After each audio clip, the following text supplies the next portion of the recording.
যুগ যুগ ধরে একটা জিনিস কিছু হিন্দু সম্প্রদায়ের পরিবারে চলে আসছে, সেটা হচ্ছে এই পাঁচন রান্না।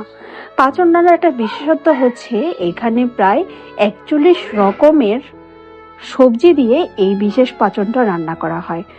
মনে করা হয় এই বিশেষ পাঁচন দ্বারা সারা বছরের যত রোগ শোক আছে সব কিছু এই বিশেষ পাঁচনটা খেলে মানুষ কিছুটা হলেও মুক্তি পাবে এবং রোগ শোক থেকে দূরে যাবে।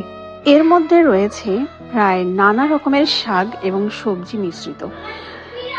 তিতা শাক, মিষ্টি শাক, এছাড়া কুমড়ো, নানা রকমের ডাল, নানা রকমের বাদাম এবং আরো অনেক কিছু, যা আমাদের স্বাস্থ্যের জন্য খুবই দরকারি এবং উপকারী।